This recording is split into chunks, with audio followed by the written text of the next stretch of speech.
Chapter 27. Mike TV is sent by television. Mike TV was even more excited than Grandpa Joe at seeing a bar of chocolate being sent by television.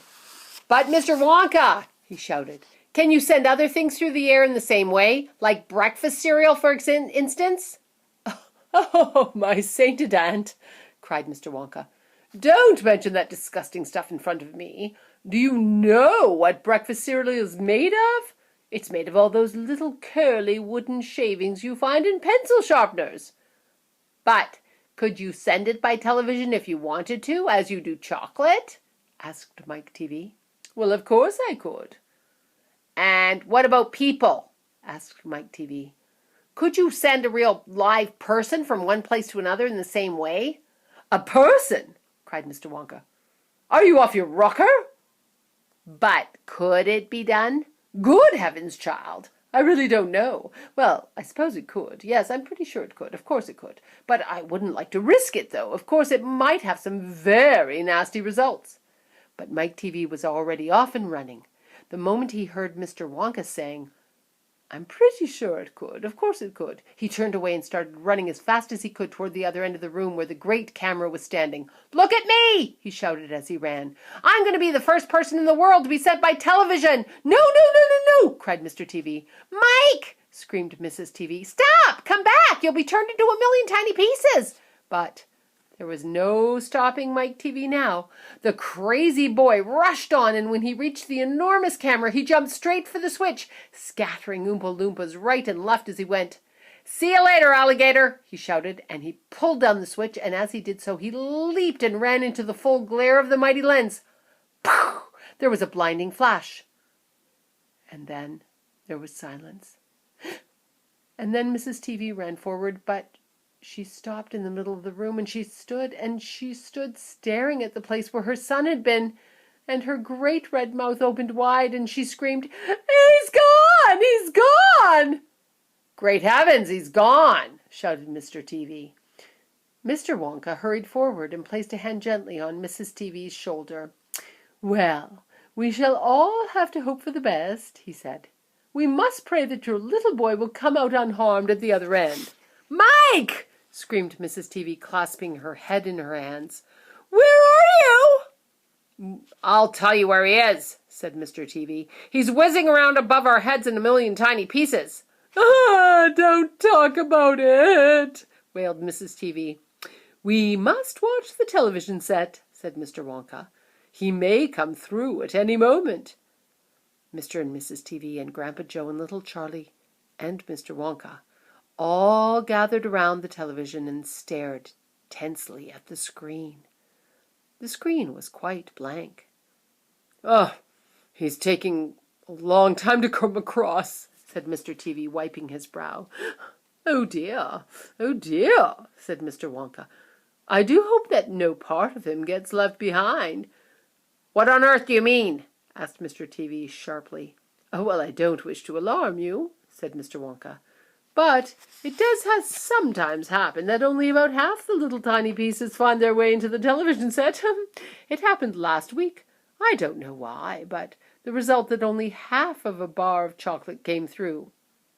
"Ah!" Mrs. TV sent out a scream of horror. "You mean only half of Mike is coming back to us?" she cried.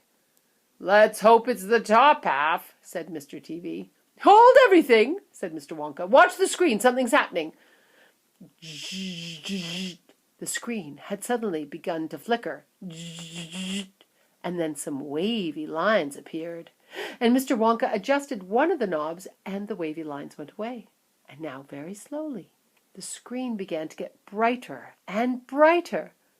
"Here he comes!" yelled Mr. Wonka. "Yes, that's him. That's him, all right." "Is he one piece?" cried Mrs. TV. "Well, I'm not sure," said Mr. Wonka. "It's too early to tell." Faintly at first, but becoming clearer and clearer every second, the picture of Mike TV appeared on the screen. He was standing up and waving at the audience and grinning from ear to ear. "But he's so tiny!" shouted Mr. TV. "Mike!" cried Mrs. TV. "Are you all right? Are any bits of you missing?" Isn't he going to get any bigger? Shouted Mr. TV. Talk to me, Mike, cried Mrs. TV. Say something! Tell me you're all right! And a tiny little voice, no louder than the squeaking of a mouse, came out of the television and said, Hi, Mom, it said. Hi, Bob. Look at me. I'm the first person ever to be sent by television. Grab him, ordered Mr. Wonka. Quick! Mrs. TV shot out a hand and picked up the tiny figure of Mike TV out of the screen. Hooray! Cried Mr. Wonka. He's all in one piece. It's completely unharmed. You call that unharmed? Snapped Mrs. TV, peering at the little speck of a boy who was now running to and fro across the palm of her hand, waving his hands in the air. He was not more than a tiny inch tall. He's shrunk, said Mr. TV. Well, of course he's shrunk, said Mr. Wonka. What did you expect? This is terrible, wailed Mrs. TV. What are we going to do? And Mr. TV said, We can't send him back to school like this. He'll get trod on. He'll get squashed. He won't be able to do anything, cried Mrs. TV. Oh, yes, I will, squeaked the tiny voice of Mike TV. I'll still be able to watch television. Never again, shouted Mr. TV. I'm throwing the television set right out the window the moment we get home. I've had enough of television. And when he heard this, Mike TV flew into a terrible tantrum. He started jumping up and down on the palm of his mother's hand, screaming and yelling and trying to bite her fingers. I want television! I want television! I want to watch television! I want to watch television! He squeaked. Here, give him to me, said Mr. TV, and he took the little tiny boy and shoved him into the breast pocket of his jacket and stuffed a handkerchief on top. Squeals and yells came from inside the pocket, and the pocket shook as the furious little prisoner fought to get out. Oh, Mr. Wonka, cried Mrs. TV, how can we make him grow?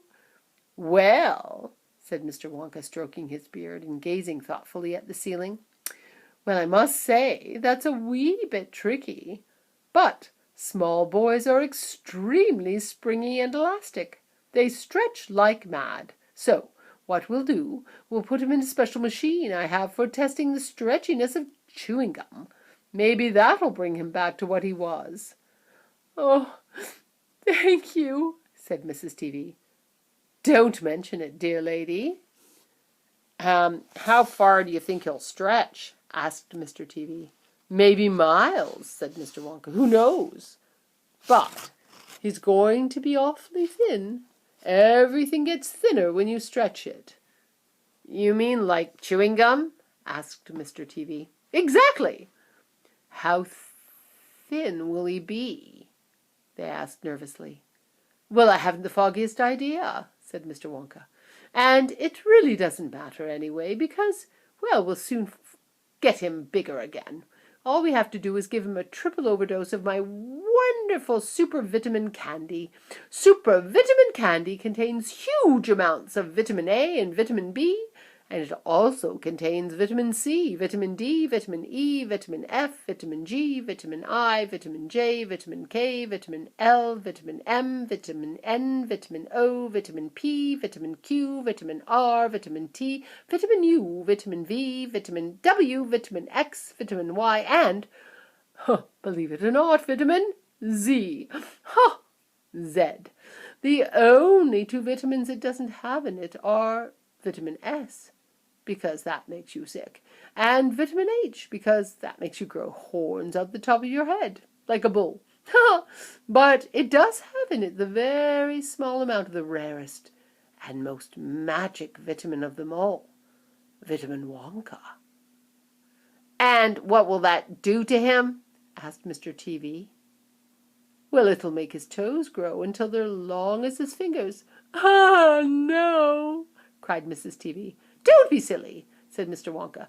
It's most useful. He'll be able to play the piano with his feet. But Mr. Wonka! No arguments, please, said Mr. Wonka.